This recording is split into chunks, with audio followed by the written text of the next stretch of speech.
开始看了，应该还有5分钟左右。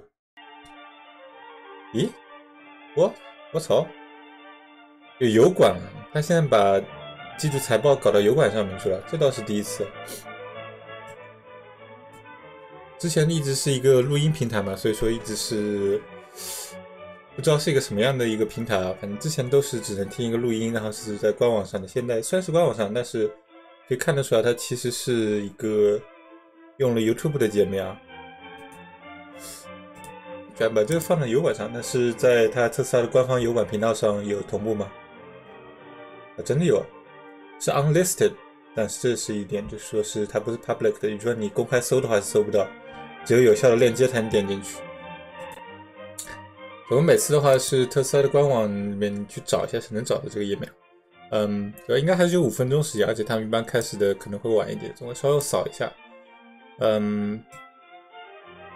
虽然我是在油管上开了直播啊，但是有人看吗？真的有一个人看啊，真的假的？啊，你好，大家扫一下这季度财报。我其实本来是比较担心这季度财报的，因为感觉，一个是它的这次的产量比销量要大嘛，所以说意味着有一部分车造出来之后是钱还没有收回来，而且数量还蛮多的，基本上这里要差出个几百万的收入吧。然后还有一个是 Model Y 占的比例好像比较多，因为 Model Y 是它等于像是比较新的车嘛，所以它可能成本上面还是相对比较高，利润还没有特别高吧。但结果来说，而且华尔街给出了非常变态的预期啊，把0.55之类的non-GAAP 的那个一个利润每股利润之类的，还有总收入也估计蛮高。结果这次是还是比华尔街的预期要高出很多啊。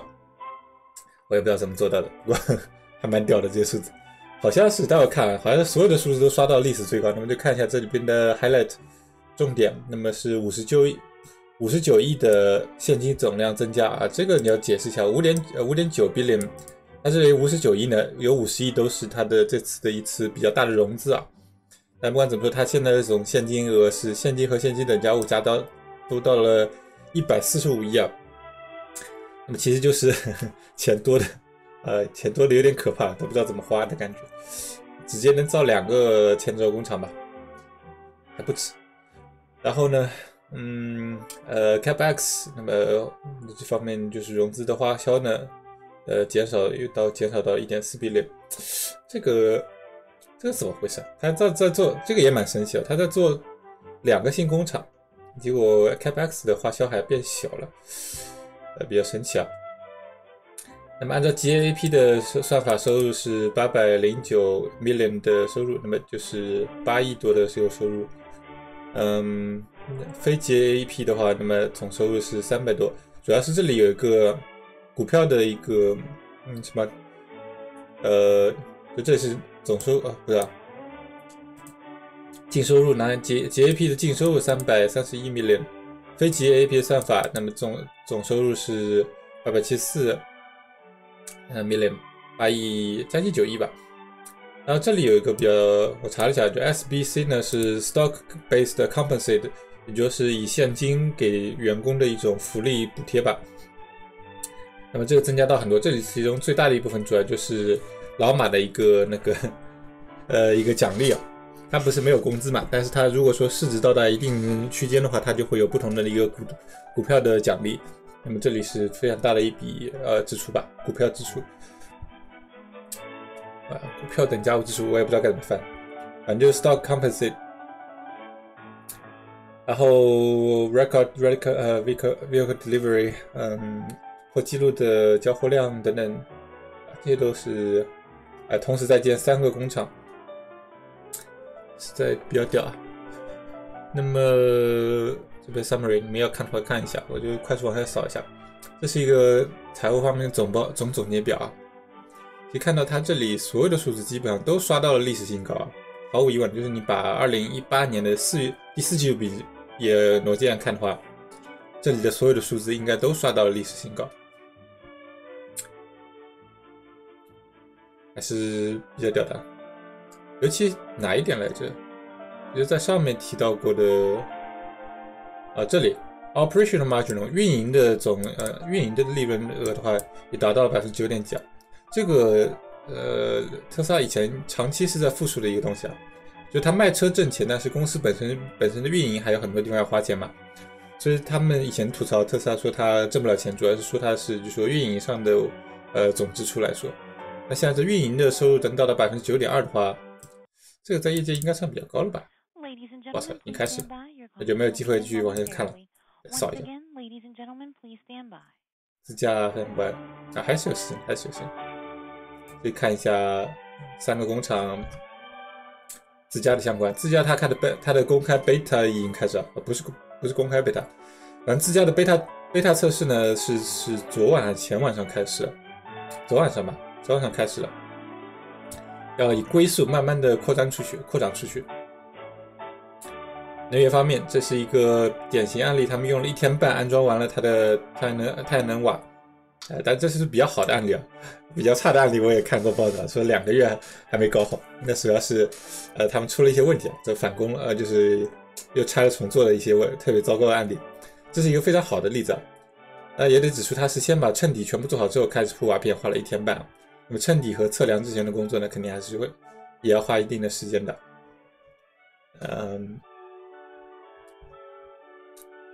那么电池日的 highlight 在这里我给扫一下吧，这个我已经看过了，所以大概都知道。然后接下来就是晒照片了，上海工厂又变多了。它这里其实有个比较意思的是，它把前面这个叫做 Model Y Factory， 后面叫 Model 3 Factory， 那么前面的是做 Model Y， 大概指的是这一个吗？那后面是 Model Y， 这我也不知道，或者是这个可能是 Model Y， 然后这边是 Model 3。我其实真不知道它这个前面的工厂是指哪一个，后面的工厂又是指哪一个。这里有好多个房子，不知道。然后是 Model Y 在上海工厂的一个铸造机吧 ，Super Compressed Machine， 大型那种超级老板说的那种超级铸造机啊，居然有3台啊，比较牛逼的。我觉得这个待遇比加州工厂还要高，加州好像只有2台吧。有3台，屌的。内部的照片还是上海工厂内部的照片 ，Model Y 的生产线 ，Model Y 的 Body Shop， 这是什么？装配车间吗？然后这是 Model Y 在柏林的工厂，柏林的进度好快啊，有点屌的。我以为柏林，他说想把柏林工厂造的比上海工厂还要快，我觉得这是扯淡啊！这跟中国人比建设速度简直是很困难的事情，对吧？我目前看起来，这个建造进度还是非常快的，说不定年底能造完，我也不知道，鬼知道。然后这是Texas 的一个工厂，德克萨斯的工厂的建造情况，应该已经打了一个桩了，这是旧照片了。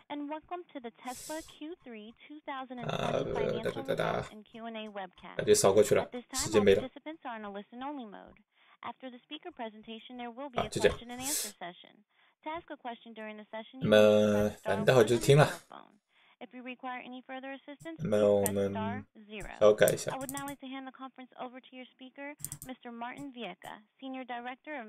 of Investor Relations. Please go ahead, sir. Thank you, Sherry, and good afternoon, everyone.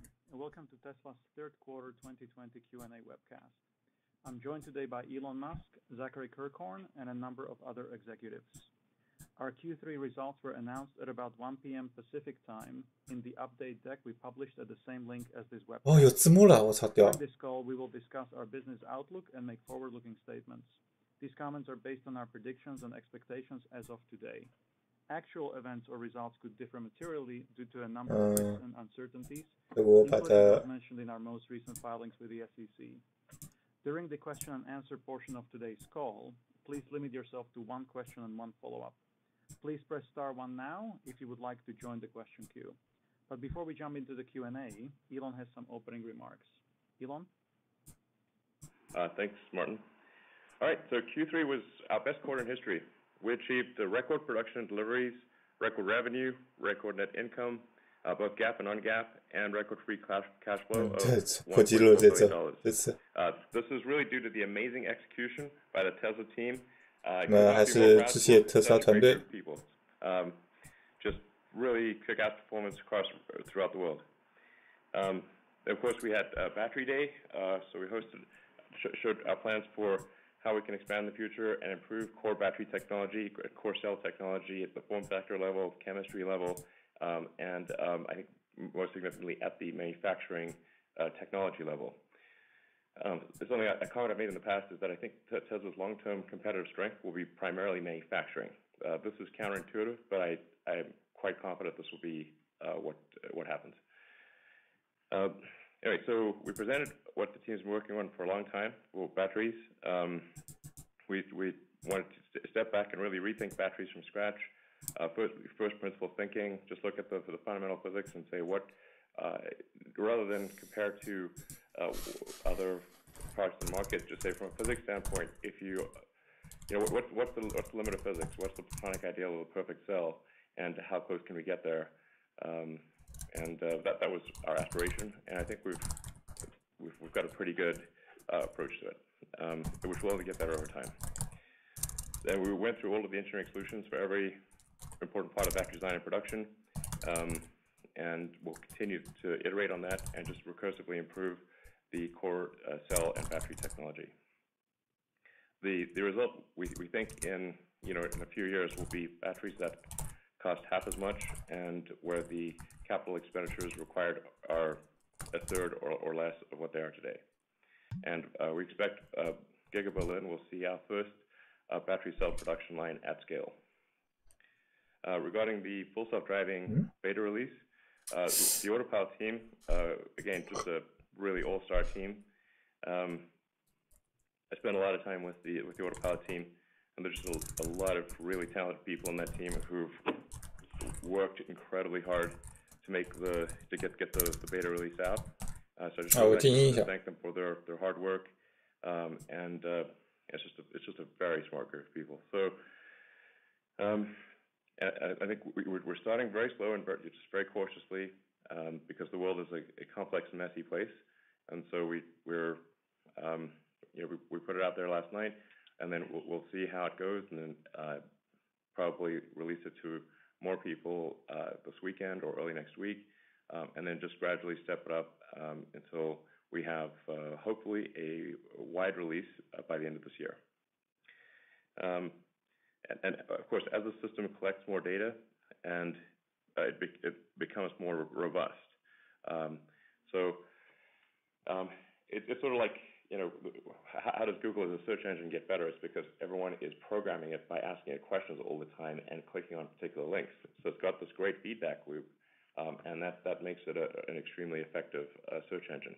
It's the same thing for autonomy. Having on the order of 1 million cars that are providing feedback, and specifically feedback on strange corner case situations that you just can't even come up with in simulation. This is the thing that is really valuable. It's not like the obvious stuff. Obvious stuff you can do in simulation. But weird corner cases, only reality can give you that. So but we're able to say, okay, we need to train the system on this corner case situation, and look for examples, so we can then train against those examples and improve some very esoteric corner case. Also important to emphasize that this is a generalized neural net-based approach. There is no need for high-definition maps or a cell phone connection. So the system is designed such that even if you have no connectivity whatsoever, and you're in a place that you have never been to before, and no Tesla has ever been there, the car should still be able to drive, just like a person. That is the system that we are developing and aiming to release this year. Then in terms of capacity build out, we're making progress on 3 major factories.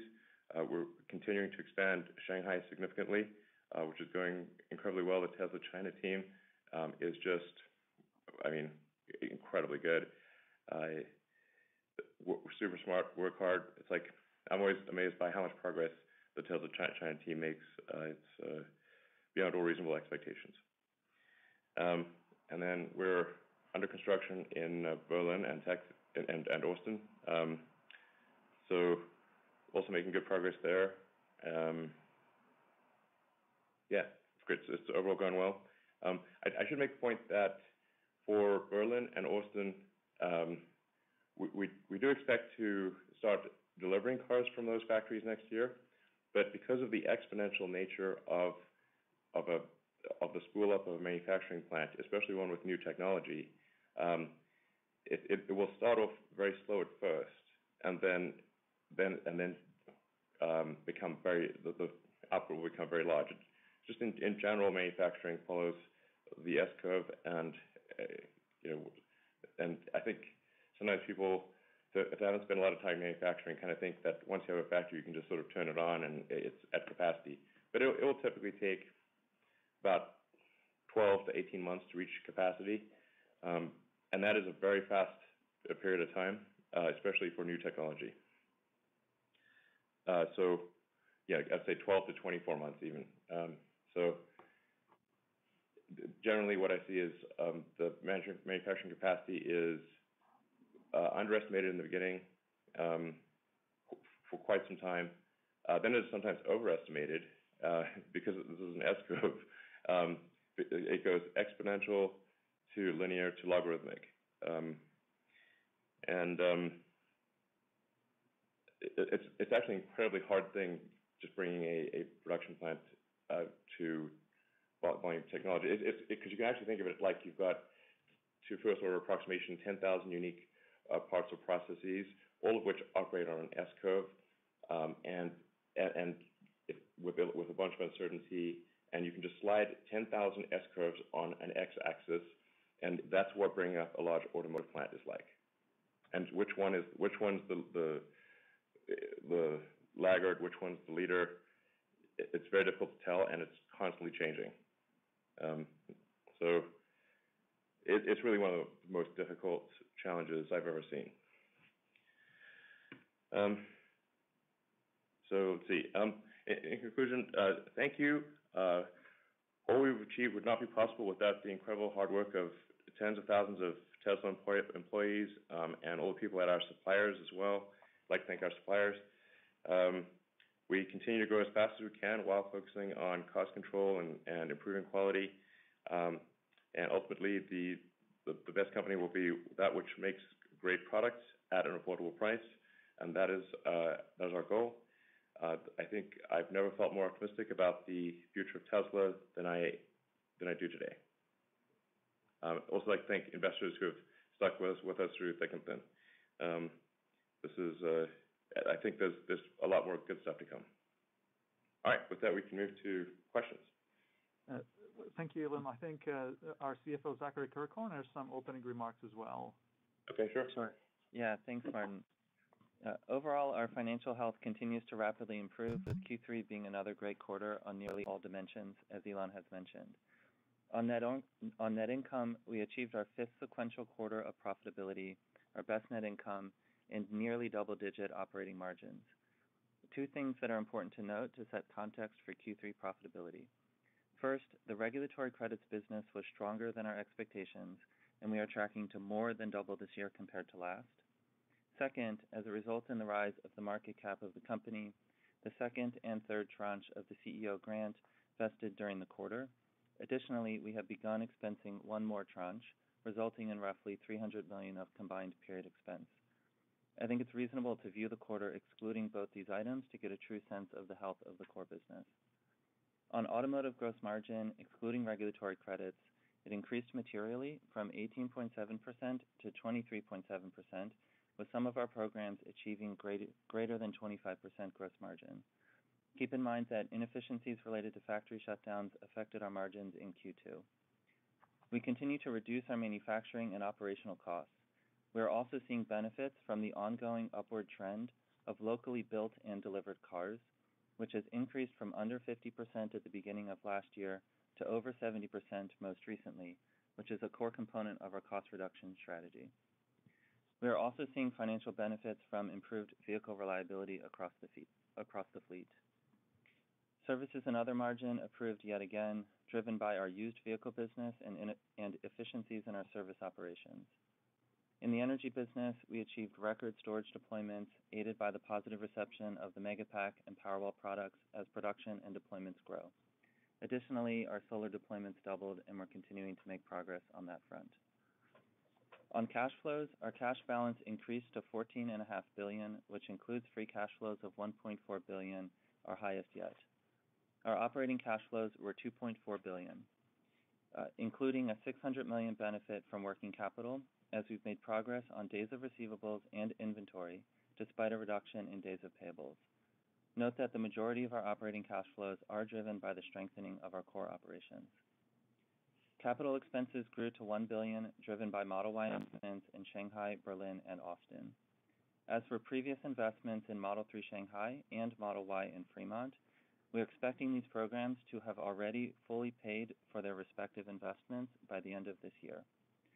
Looking forward to 2021 and 2022, we have revised up our expectations for capital spending by $2 to $2.5 billion, which we have ample liquidity and expected cash flows to fund.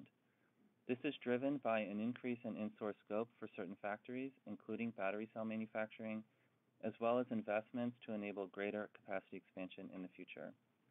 While we expect the return on our investments to remain very strong, keep in mind that with additional scope and location-specific costs, the payback of these investments may be slightly longer than what we saw in Model 3 in Shanghai and Model Y in Fremont. Financing cash flows were $4.5 billion, as we reduced use of our working capital lines, offset by a $5 billion equity raise in September. Note that we're currently expecting over $1 billion in early convert paydowns in Q4, primarily associated with the 2021 conversions, but also our 2022 and 2024s. Looking forward, we remain focused on strengthening the core fundamentals of the business.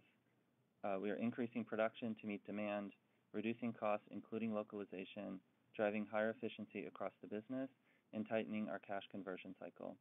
We've made tremendous progress on this front over the last year and a half. We're also aiming to achieve our original 2020 guidance of 500,000 deliveries, despite the operational interruptions earlier in the year. While this goal remains a genuine challenge, we believe it's possible with tight execution across the company. So congratulations again to the Tesla team for a great quarter and a great year.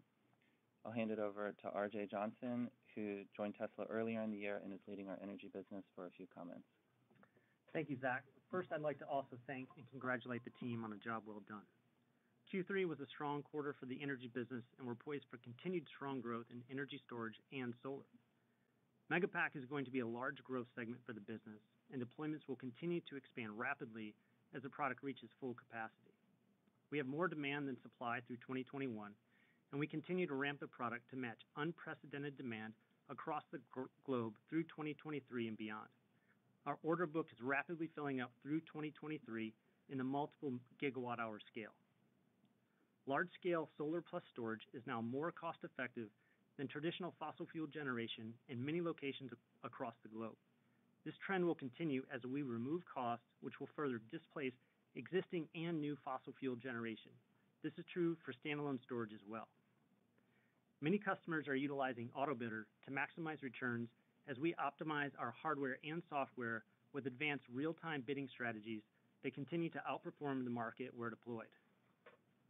For Powerwall, we see continued strong demand for residential storage as customers seek increased reliability and backup home generation. We have a very large backlog of Powerwall orders, and we continue to invest to increase capacity to fulfill customer orders.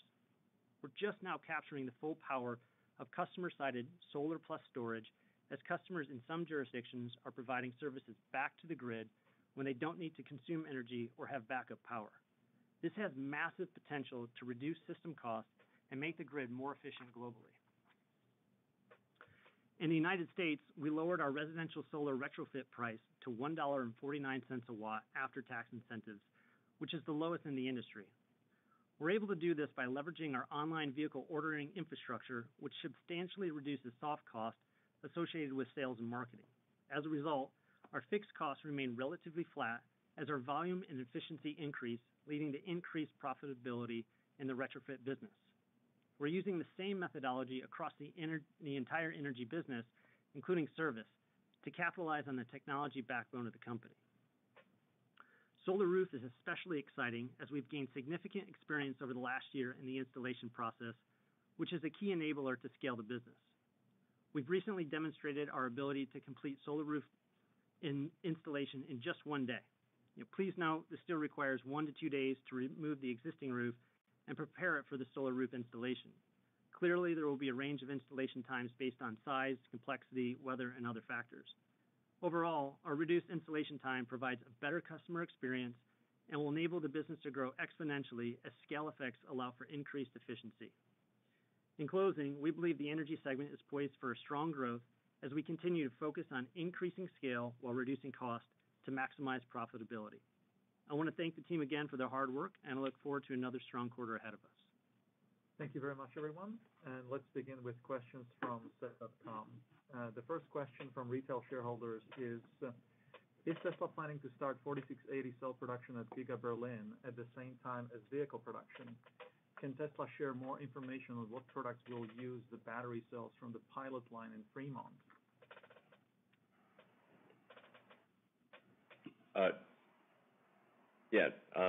Drew, do you want to take that? Sure. We will incorporate 4680 design solutions into many applications in time across both energy and vehicle. And we can use our pilot production facility in Fremont to support the new factory in Berlin as it ramps.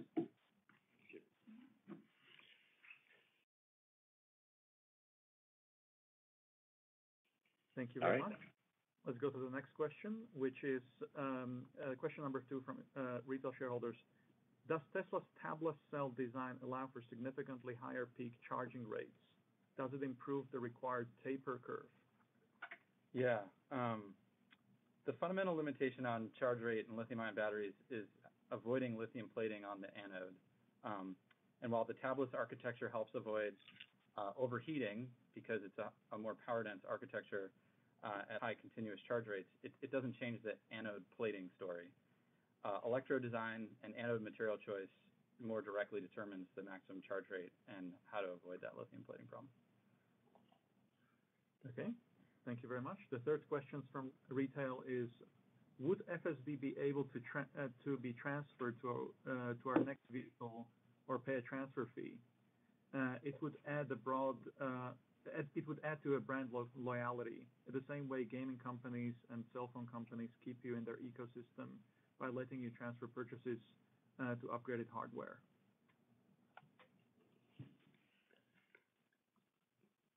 I think we'll give it some thought. Okay.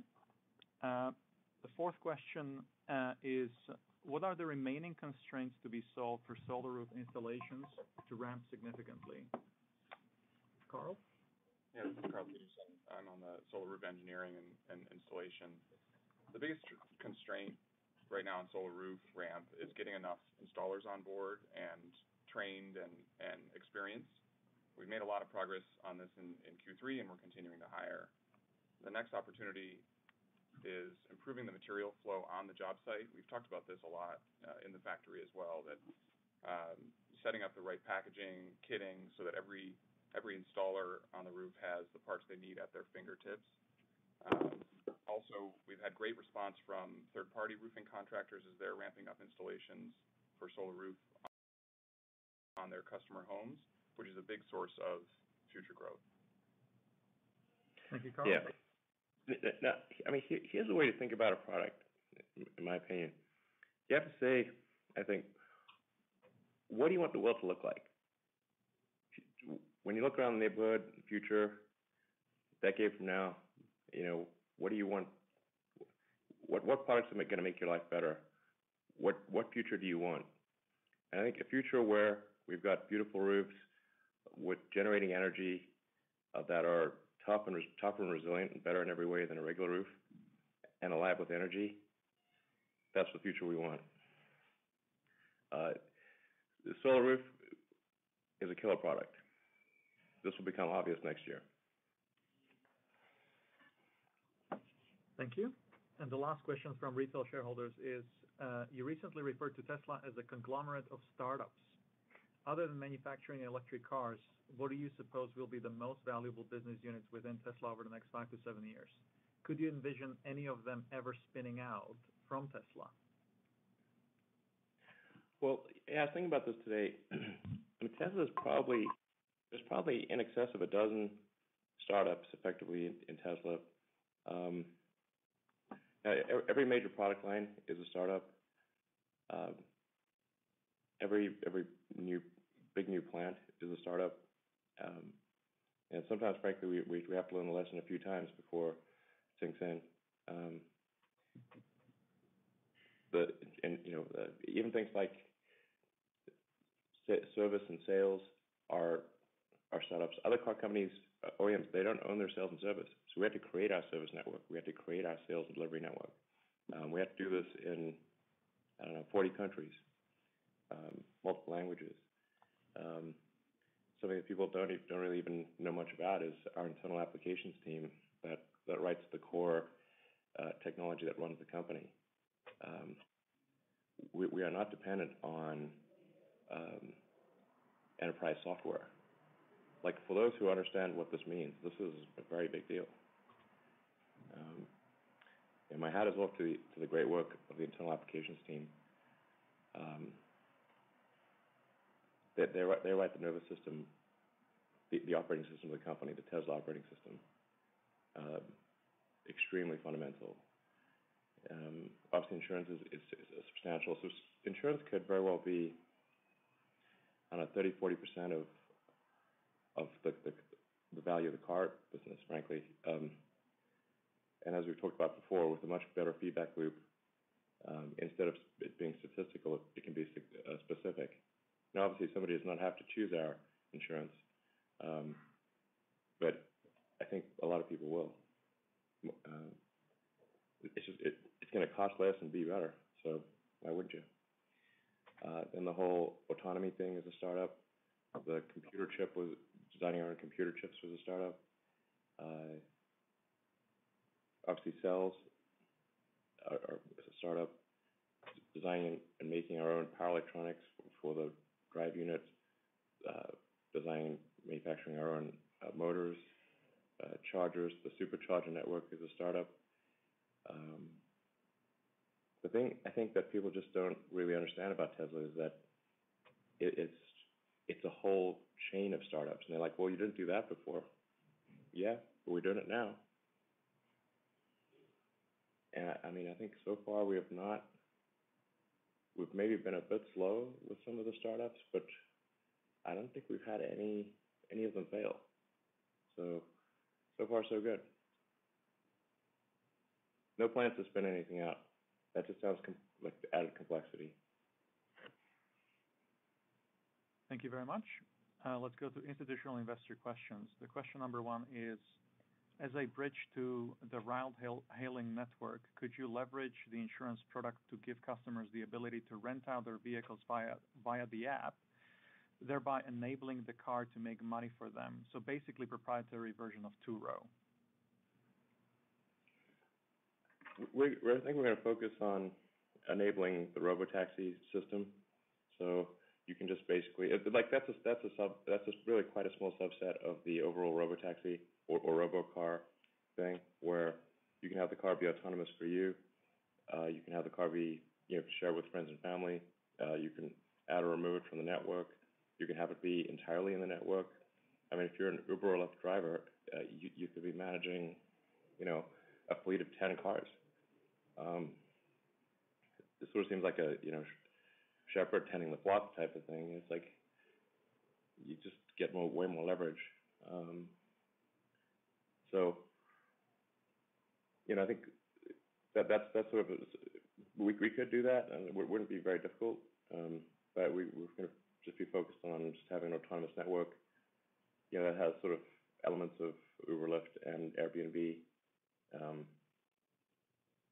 Yeah. Thank you.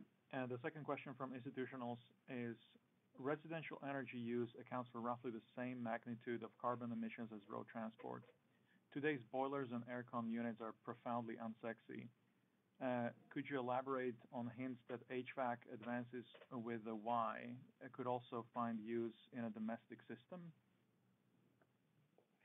Yeah. Go ahead, Drew.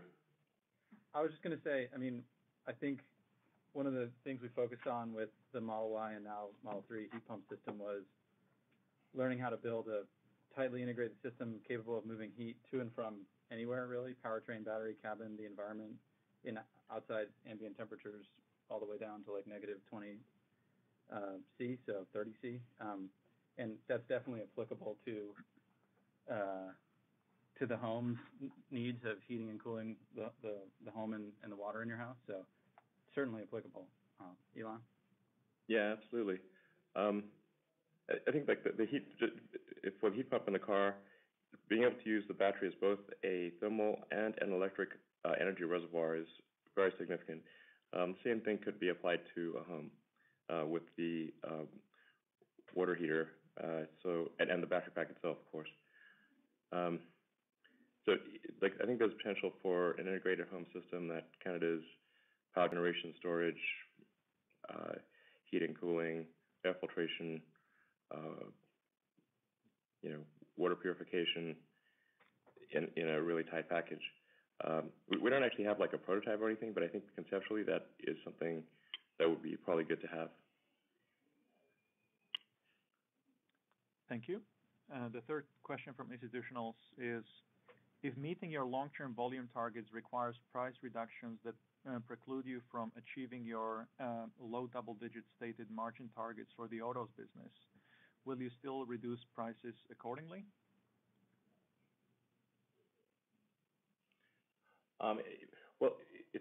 We want to make our cars more affordable, and it's always important to separate out affordability from value for money. If the car is too expensive or any given product is too expensive, and people don't have enough money in their bank account, they simply can't buy it, no matter what the value proposition is. So it is important to lower the prices in order to such that people can literally just have enough money to buy it. I do not think we lack for desire for our products, but we do lack for affordability. And so we have to improve the affordability of our products so they are not out of reach of people. We want to bring them more in reach over time, but also improve our cost of production. Obviously, we get hopefully a little bit better every year, or sometimes a lot better. And in terms of margins, all of these margins are going to look pretty comically small when you factor in autonomy. Yeah, two things I'll add to that. Without a doubt, I mean, we're moving forward to push as much volume as we reasonably can. So Elon talked to earlier kind of how the S-curve and the timeline of incremental factories looks like, and so we're moving full speed ahead with as much volume as we can reasonably move forward with.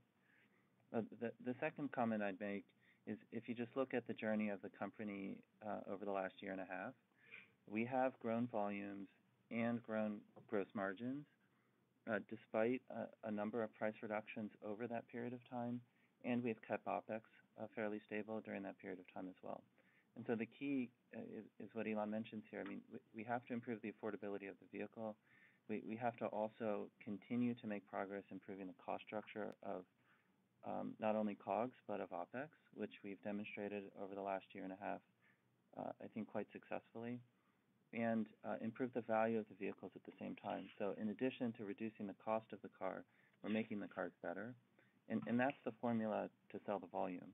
That's what we're focused on. Thank you very much. The fourth question from institutionals is, at what point do you expect to have enough internal or external battery capacity to start ramping up stationary storage deployments again? Yeah, we're ramping up stationary storage a lot. So, I mean, it's approximately doubling. We expect it to approximately double next year. So that's pretty good. And hopefully we can accelerate that in years to come. And approximately doubling it this year too. So the growth. Yeah. I mean, if you just keep doubling things, pretty soon you hit the mass of the universe, and we'll need to start, turning Jupiter into cells. And the last question from institutionals is, manufacturing is hard, delays happen. What contingencies do you have in place to ensure that bottlenecks that you might encounter while ramping internal cell production will not preclude you from your ability to hit your Model Y production volume targets in Berlin and Texas?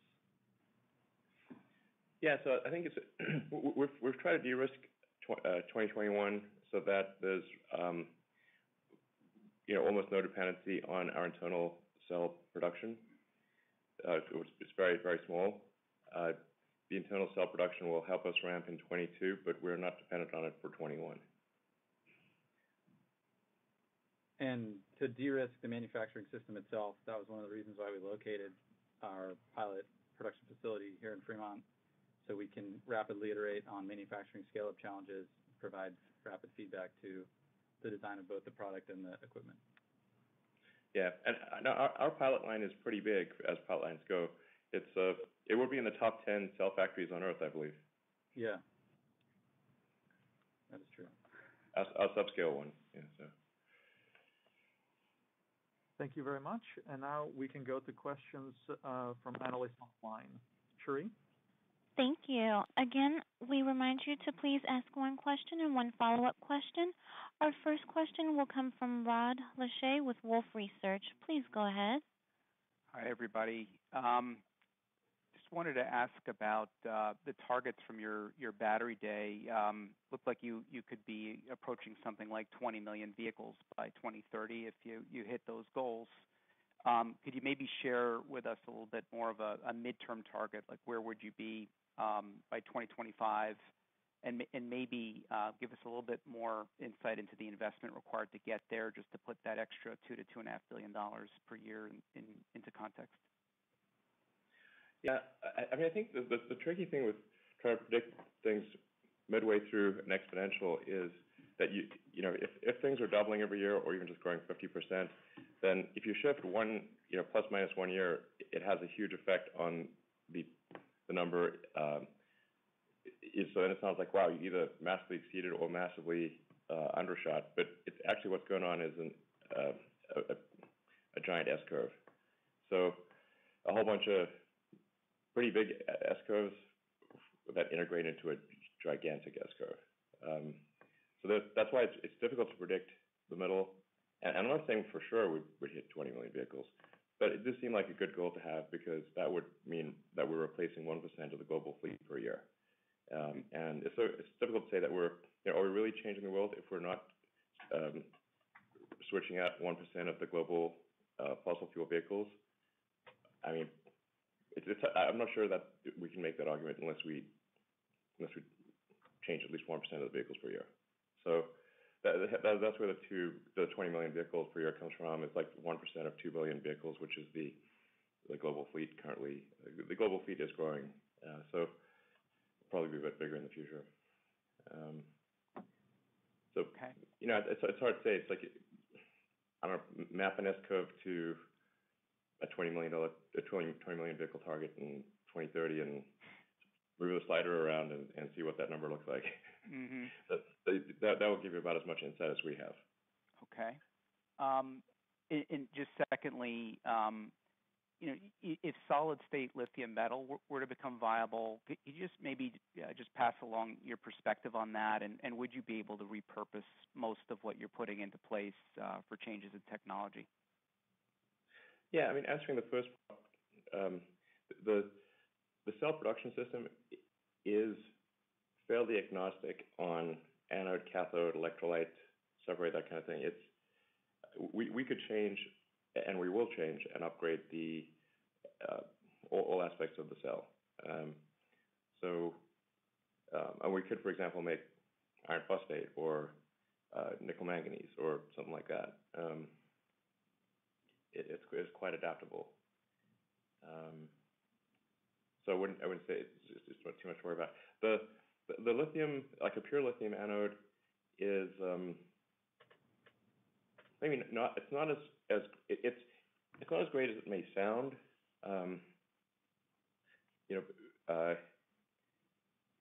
Yeah. But volumetrically, you're not gaining all that much. Because if you've got nothing on the, let's say on the anode side, and you just laid out lithium, it's got to go somewhere. So you got to have room for it. Lithium is less volumetrically dense in the pure metal form than it is in intercalated into silicon. So it's kind of hard to understand, but that's the truth.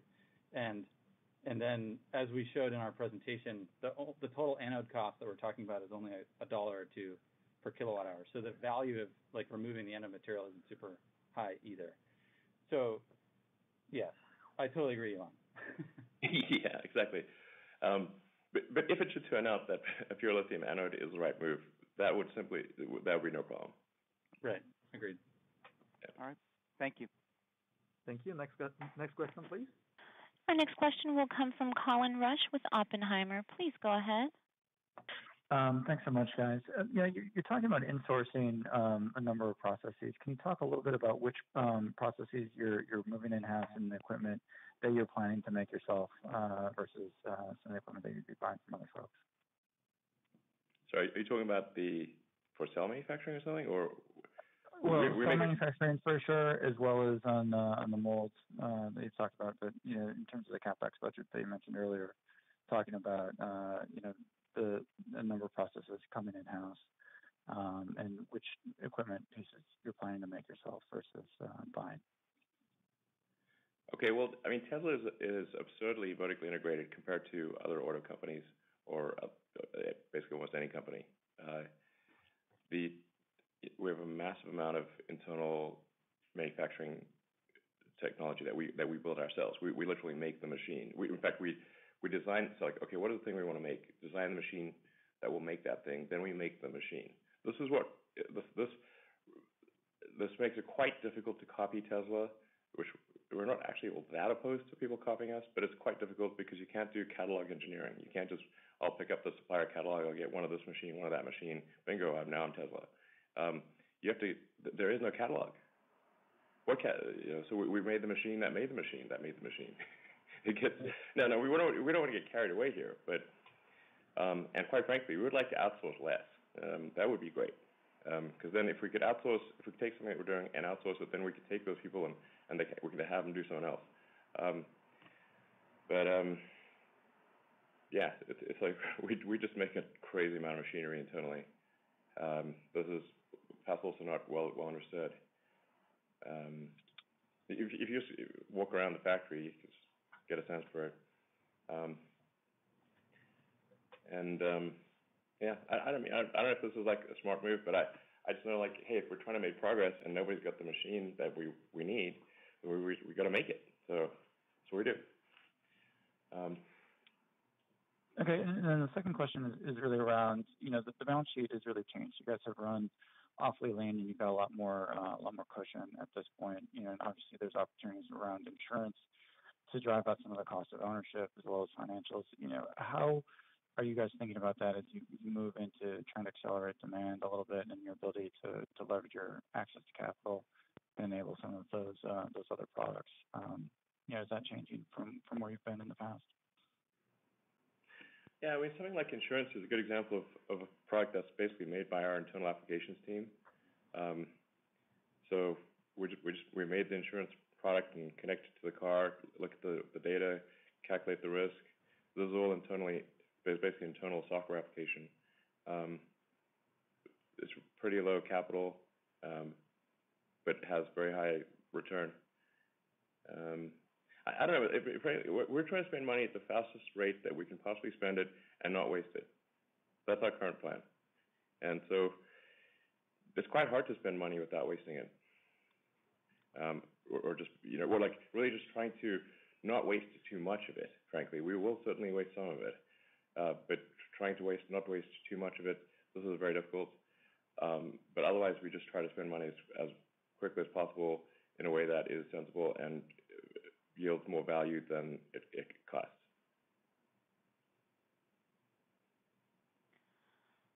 Thank you. Our next question will come from Adam Jonas with Morgan Stanley. Please go ahead.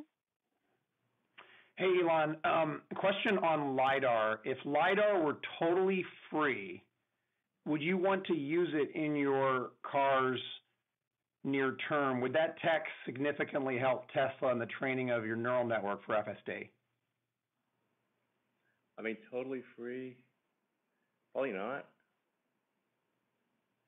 I think even if it was free, we wouldn't put it on. Okay. Let's follow up then. Amazon appears to be investing in building an autonomous or electric transport network of some ilk through some organic investments, but also, Zoox, Aurora, Rivian, et cetera. What advice would you give Jeff Bezos in his endeavor? Well, I don't know how much he cares about this, but I guess he sure is investing a lot of money in it.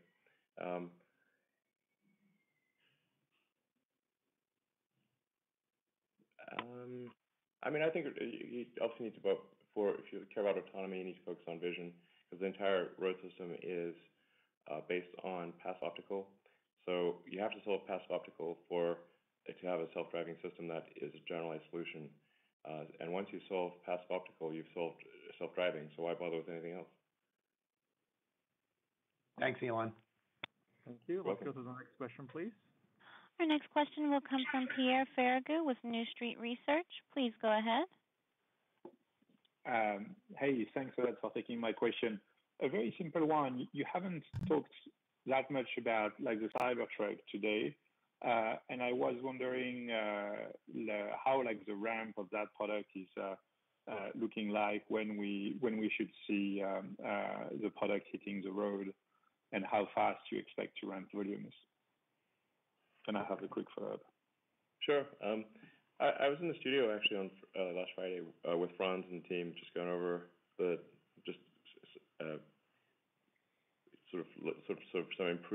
improvements to the Cybertruck. Generally with at Tesla, we really aim to make the car that is delivered better than the car that is unveiled. Because it always drove me crazy. Car companies would unveil these awesome-looking cars. And you're like, great, can't wait till I make that. And then the car they actually make is much worse, and that is it's really disappointing. So, man, we always want to make the car that we deliver be better than the car we unveil, and that's the goal with the Cybertruck. So there's a lot of small improvements compared to what was unveiled. I think it's going to be better than what we showed, yeah, it's cool. It's going to be made in Austin, so it's dependent on completing that factory. And there are obviously new technologies with the high hardness kind of armored exoskeleton. This is never been done before, so there'll probably be some challenges along the way. And obviously something that's extremely high hardness and difficult to scratch or dent is also difficult to form. So there's some manufacturing challenges there. That's why it's so planar. Although it also looks good, I think, from a planar standpoint.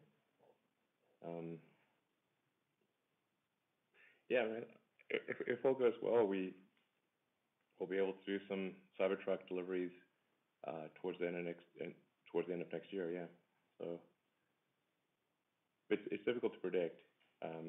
I would say there's probably a lot of deliveries in 22 and some deliveries towards the end of next year if things go well. Okay. And now I'm trying to get a sense of how next year is going to look like. So if I look at your production capacity at the end of this year, it's going to be almost 850,000 units on an annualized basis. And you're going to increase capacity in Shanghai, open Berlin. You say today you would open Austin as well. So you're probably going to end the year above 1 million units. And so am I right thinking next year we should expect you to deliver somewhere between 840,000 and 1 million cars during the year? Yeah. Well, go ahead. Yeah, we'll provide guidance on 2021 after next earnings call. I mean, it's in that vicinity. Yeah, you're not far off. Thank you. Thank you. Thank you. Our next question will come from Dan Levy with Credit Suisse. Please go ahead. Hi, good evening. Thank you. Just wanted to start with a question on the quarter. Zach, maybe you could give us a sense of where directionally Model Y and China Model 3 gross margin was in the quarter relative to Fremont Model 3. And then just a little more color on the gross margin in the quarter. Was this just purely a function of higher volume, or was there also FSD revenues? Just puts and takes on the gross margin in the quarter. Sure. On your question about FSD, there was a small amount of deferred revenue released. It's not particularly material in the $10 million range for the quarter. With respect to product margins, what we're seeing across the board is just continued reduction in cost, really across every product. Shanghai continues to make good progress there. Model Y cost is also coming down quite quickly as we ramp that. But we've guided in the past that Model Y cost should be roughly equivalent to the Model 3 built-in Fremont cost. It's not quite there, and it's also a bit of a moving target. As Model 3 Fremont cost comes down, Model Y also has to come down with that. But we're generally seeing strength in Shanghai margins, strength in Model Y margins, and not too far off of it, we're seeing strength in Model 3 Fremont and S and X margins. So overall for the quarter, I think it was quite a good story for the products. Great, thanks. And then just as a follow-up, wanted to ask about your strategy in Europe. And I think your strategy generally has been, you cut costs, so that allows you to cut price, and you can generate the extra volume. And I think that's what we're seeing in China. And the use of LFP, that's a good example. So once you ramp in Berlin, what's a reasonable expectation of what pricing might look like in Europe? And how flexible are you going to be on pricing, to generate incremental red credits? So margins out of the gate that are a little low, but that are then used for the red credits that help to offset that.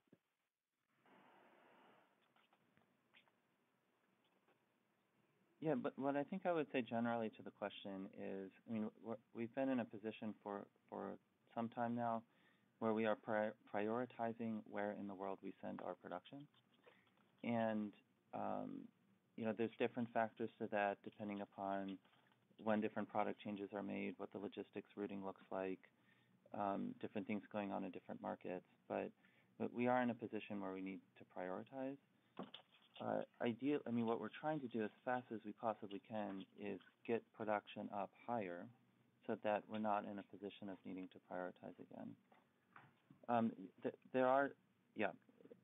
I think that gets at the sentiment of your question. Okay, let's go to the next question, please. Our next question will come from Gene Munster with Loop Ventures. Please go ahead. Good evening. Question on the semi. If you could just walk us through the development of mega chargers, platooning, and maybe just how you think about autonomy for Tesla Semi and how you envision it impacting the broader trucking industry beyond just EV. Well, actually, Jerome, do you want to ask that?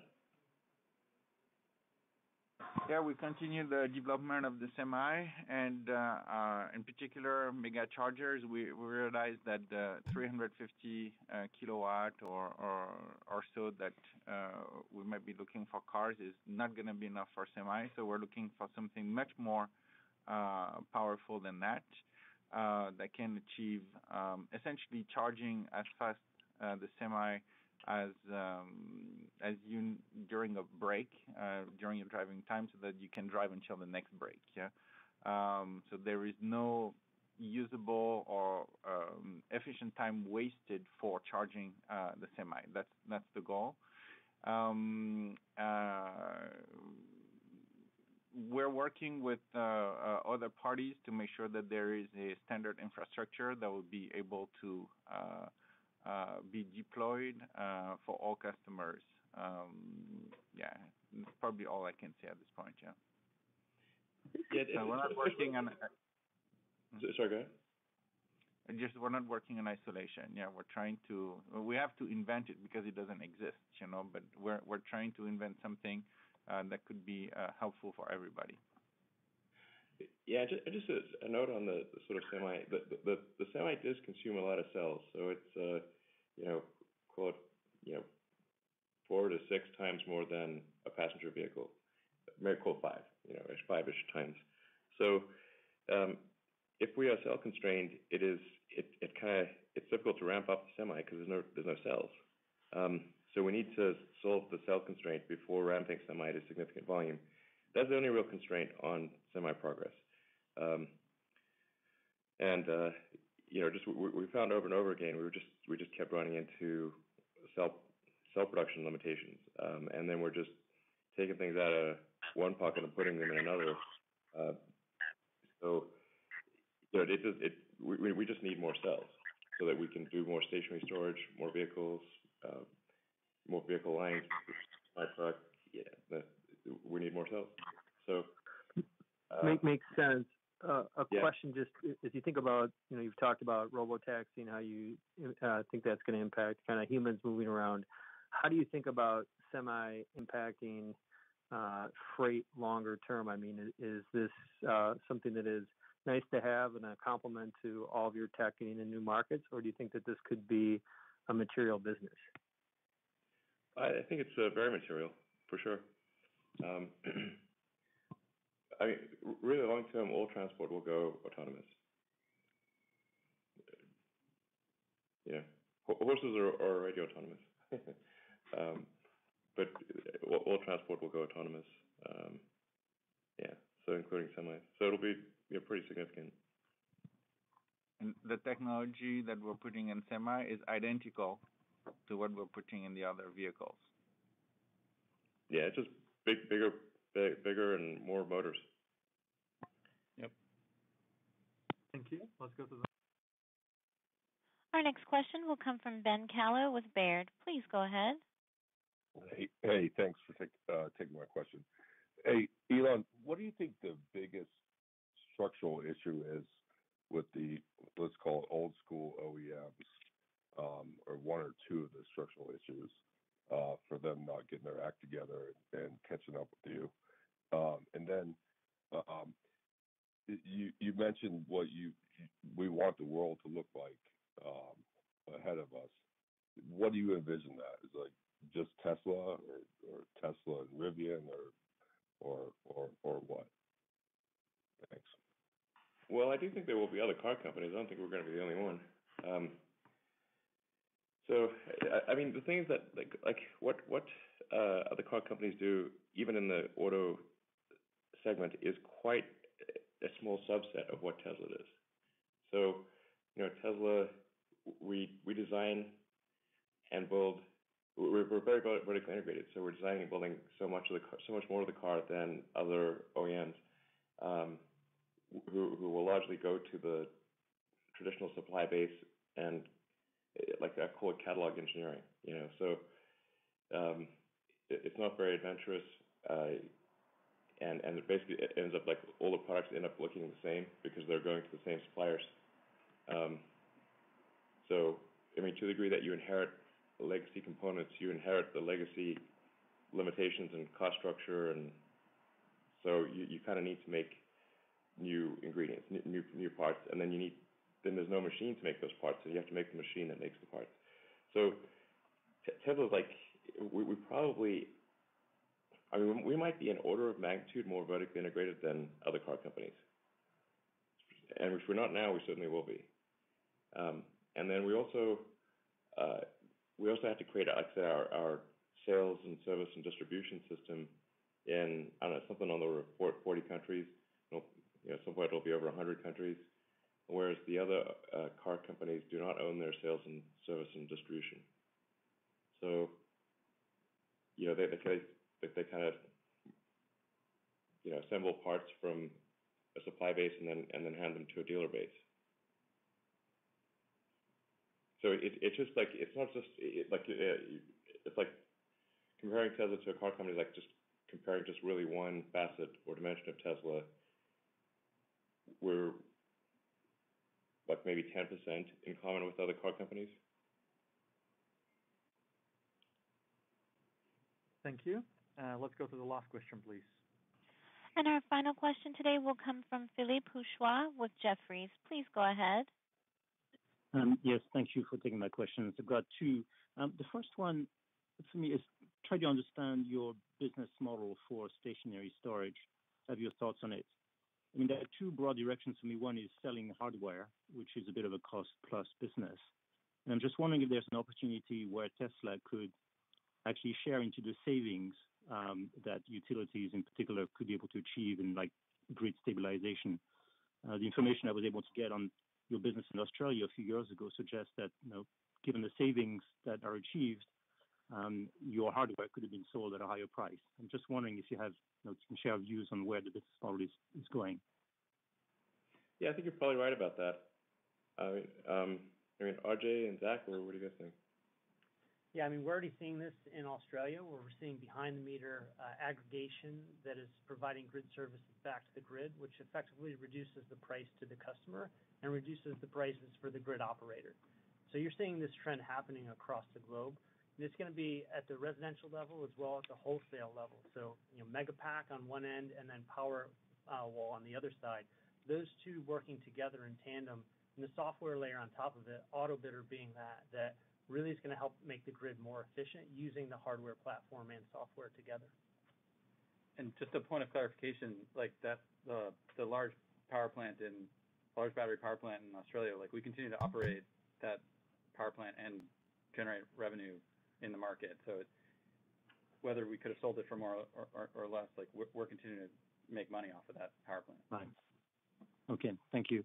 And the follow-up question I had was, during the battery day, you talked about this cell vehicle integration approach, which is very interesting. And when I think about it, it looks like this means that the skateboard design that Tesla pioneered and many of your followers are using is going to become obsolete. Or am I not thinking about it the right way? It will be obsolete long term, yes. Mm-hmm. But I mean, yes. Are we talking? Yeah. I mean, several years from now, it's not like existing cars stop having value. It's just that that if you have a structural pack where the pack is contributing structural value to the car, because of like the sort of like the composite honeycomb effect of shear transfer between an upper and lower plate, then anything that doesn't do that is going to have to have duplicate hardware. It's going to weigh more. It's going to cost more. And then the same goes for the front and rear castings. I mean, we're totally frank. We're trying to make the car like you'd make a toy. If you had a toy model car, and then it's got to be real cheap and look great. How would you make that? You would cast it. And that's how it's done. It would be absurd to make it up of tiny little pieces of stamped metal joined in complex ways. So it's sort of a natural thing to do. And then the same goes for using the energy storage, the battery as a structure, which is done for aircraft wings and for rockets. The early rockets and aircraft, they had a separate aeroshell from the propellant tanks or fuel tanks, and then they realized that doesn't make sense, and you got to integrate. You got to have your fuel tank in wing shape, or you got to have your propellant tanks in the shape of the body of the rocket, for example. You don't want to put a box on a box, basically.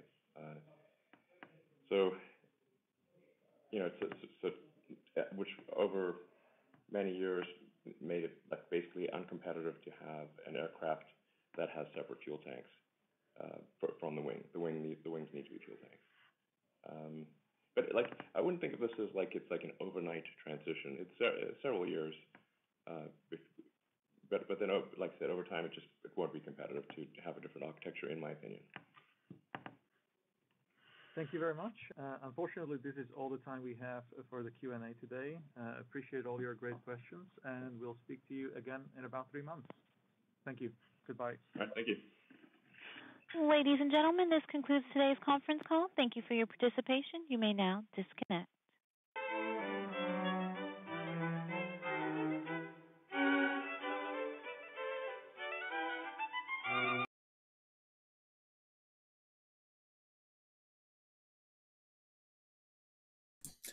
就听到这里了。今天感觉记笔记非常没有能力，没有顺手，自己好久没有打字，没有好好的打过字了，所以不太跟得上，反应好像也不太跟上，那就记得非常惨了。感觉